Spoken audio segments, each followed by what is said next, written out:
Hey guys, so at the time of this recording, it is almost reset where the AMR stages will drop, and I have successfully done stage 20 and stage 22 with 100% free-to-play heroes. And this one freaking killed me. Like you'll see the run. I making this freaking sucked. So if there's any possible way for you guys to put in substitutes, I highly recommend it, but it is still completely doable, and the gear is not absurdly broken. Now this is the team that I used, and as you can see, there's no legendaries except for the free one, and let's just say it was really hard. So let me just quickly break down a couple things, and then I'll go into substitutions, which are important just to make it a bit easier on yourself, and I'll go over the gear, and then we can go into the run, and I'll explain the whole run. So to start off, the difference between stage 20 and 22, and then 19 and 21, is obviously there's a ton of platform there's a lot of platform spots here in 22 and 20, and then in stage 21 and stage 19, there's a lot of ground slots. So if you've seen my guide for the previous one, you'll know that we were able to pretty much cheese this with no gear. Stage 22 and stage 20 are not the case. You do actually have to have some gear for this, because the way it works is instead of allowing the mechanics to work in your favor, you have to do damage. And it causes so many issues with like timing and everything. But trust me, it'll make sense. So what you gotta know for this is you need a lot of AoE damage. And when it comes to epics, there is not a lot of AoE damage. It's probably one of the most lacking areas for epics. I think fighters are probably the best for epics, and then piercers freaking suck too. But you get the idea. We need a lot of AoE damage, and there's only really 3 usable AoE DPS, maybe 4 if you count Abizu, which I am not counting because Abizu is no longer pullable, so I will not be using her. If you have her, use her as the Lord. And then you could, use her as a DPS, but that's besides the point. We have Iona, Greed, and Soleil for reliable AoE damage. So we're going to end up using Iona and Greed to deal damage on the bottom, and then Soleil on the top left, where we have to have AoE damage, and she will do an amazing job, but if you have a Bizu, you should use her in the top left, and then use Soleil in the top right. I will break it down soon. Some substitutions, though, for the AoE damage. Anything else. Comet, Boreas, Vierna. I think Hatchet even would do damage, or like Arrogance, for example. I think they still do decent damage. I don't think it's capped on magic. Dahlia is SSS tier for this. She's so good. For Dahlia, you just kind of place her in this slot, facing her right. You could put like Avalon or something on this square, and functionally you will never lose. It's insane. There's just a lot of units. Anora would be great. Creo would work. Shamir would work. Any single AoE DPS can be swapped out. You could probably use Lasir to better effect. Now, for the top right, we are using Imani and Micah. You will see Micah did not do enough damage. She was not skilled at all. It's just I did not have any other options. So for that, you could use literally anything else at all. Tank-wise, I think Olag is the best. Dolores is irreplaceable, and then in this team, we will be using Mari as well, and then Hollow is irreplaceable as well. So essentially, if you have better DPS, you should use them. So to go into the gear a little bit, the gear is decent, but just know the better heroes, the worse gear you can use, and if you have worse heroes, you have to use better gear for most content. For this, we have Iona. There are some pretty shoddy pieces here, like this one, for example. This is a pretty ass piece, but we do have some decent pieces, as you can see here. These are not bad in any way. Now, as you can see, the Iona stats, she's max skilled and A5. You have to have her like that, and she does have a max tier of Twilight. Now, Greed has Soulbound on. He is running an attack speed main. You could probably use something else. And then we also have a Spellcaster's Echo. You could level this and it would be so much easier, or even maybe use the tier of Twilight. Now, to move on, we do have Soleil. Like I said before, she is great in Infernal Roar. This is not the craziest gear ever. If you could run a bit more attack, that would definitely work. For some reason, the left side pieces are not great. And then we also have a white tower trinket.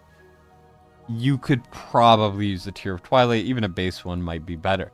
Now, to move on, we should talk about Imani. Imani is great for single target. She's in a better Infernal Roar. She has these pieces, as you can see right here. And you could make the left side better once again, but max Tear of Twilight. She is not max Promoted, so that is a way to do better. And she also is not max Awakening, so you just need her A3 for that redeployment time. But if you can awaken her more, there's no problem. So Olog also is in Guardian with a max Bastion Ring. You have to have a Bastion Ring at all, otherwise it'll mess up. Now Mari, if you could build her more HP, definitely should.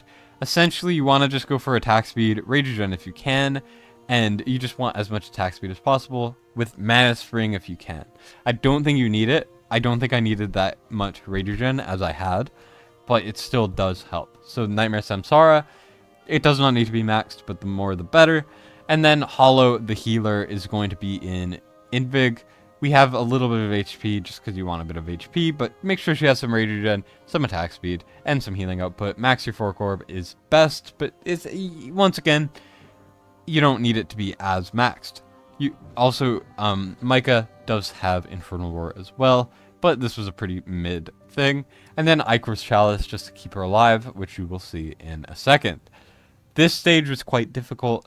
Once again, if you have any other unit, if I used Comet or Vierna at all, instead of like Iona or even with Iona, this would have been such an easy fight. I cannot understate how strong these AoE legendary magic DPS are. If you can somehow run them, you should run them. But that's enough yapping. That's the team. Let's go into the run. So to start off, while we load in, it's going to take a little while because the emulator is so slow. When we go in, we are immediately going to put down Iona, followed by Dolores, just so she gets that Invig.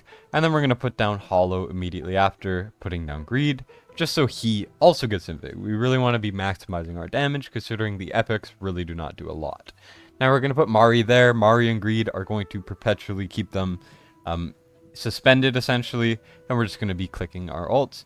You want to always be trying to do Iona and Dolores together, and you may need to tweak the timings a little bit. You just want Iona to hit that top half of those enemies, just because if they end up blowing up, they're going to kill everyone on the top. The ones on the bottom, we don't need to worry about as much, because no one's around them. So make sure that the top is getting killed right here. Now, you may see that Imani and Olog got placed for the top. Soleil got and Olog for the top. That's because you need a little bit of AoE.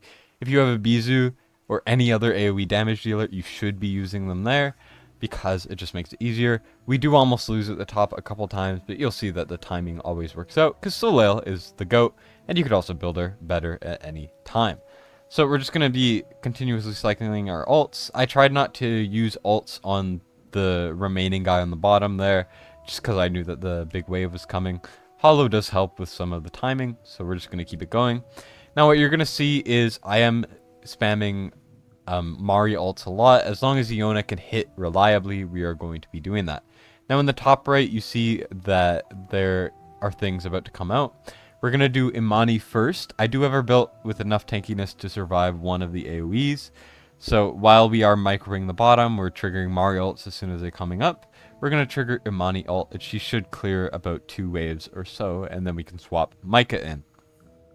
Now, as you can see, Mari ult right there. Soleil ult is going to do a decent job of clearing out some of these peons in the top left. You will have to micro your Olog ult a bit. If you see people starting to go through, then just be careful. Imani also doing God's work up there. She's not even max promoted, nor is she awakened, so it's insane how much damage she's doing. She's actually really, really freaking good. Imani's probably the most underrated epic in the game. Now, we will be triggering Soleil ult a ton. Olog ult luckily is still up, so we should be able to survive, which is great. Now, Mari can also hit in the top left, so it's not as big of an issue. We got to keep that in mind. Now, this Micah up there in the top right, you want to save your ult for the wave after this one. So you want to let one of them through and get on the boss, which generally you don't want, but it just helps a lot. Keep in mind, you also have to keep an eye on the bottom and the top left. It's a lot of stuff, and I am commentating after the fact, so that's why it's going by so fast, so sorry about that. But you just want to keep an eye on everything. Get one of the parts down, and then that allows you to, while you're subconsciously doing that, it allows you to focus on something else, and you can keep it going.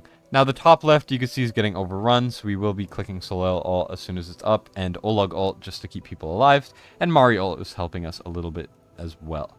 Now we will be clicking Micah ult right here, just so that she is actually able to kill these people. The better you build her, the better she'll do, and if she's skilled at all, I mean her ult is like barely skilled at all, so if she is skilled, she will do a lot better. Or you could literally replace her with anything in the game. Now, the bottom is just about to be cleared again, and the boss is about to move.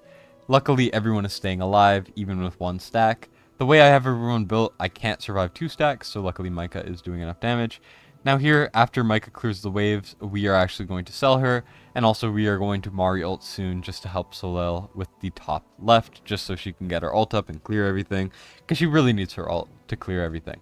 As soon as Micah kills that guy in the top right, you're going to see that we're going to sell Imani, and then we are about to, sell Micah, and then put Imani on the bottom, just so we get that damage out on the boss, because if we nuke the boss, we no longer have to worry about the whole phase. Now, keep an eye on Soleil in the top left. She is starting to struggle. We're going to click her ult, and she's going to barely clear everything out because she is the GOAT. Now, we're just going to kill the boss, and boom, the whole stage is over. And that's how you beat it. I know I overhyped it like it was super tough, but you will be able to definitely manage with this, especially if you use substitutes. Even if you don't, you just gotta keep this in mind. It was more the process of figuring this out was really hard, but the execution was not. So Iona, most damage, Greed doing great, Soleil doing God's work, and then Micah and Imani only to kill the little ads in the top right. And it worked out beautifully. So that is the guide. I hope this helps. Let me know if this helps. If it doesn't, if there's anything you recommend anyone else do, let me know. Make sure to like and subscribe. It will help a ton. And this really was a lot of work. And luckily now I can say I no longer need to make any AMR content. Something else I will maybe make a video on is I think you can use Sadie and tanks in this stage, which could be interesting. I don't know if anyone wants to see that, but there you have it. That is AMR stages 20 and 22 done, completely finished, 100% free to play. I know gear is good, but it still is free to play. Thank you guys for watching. I do appreciate you all, and Destined signing out.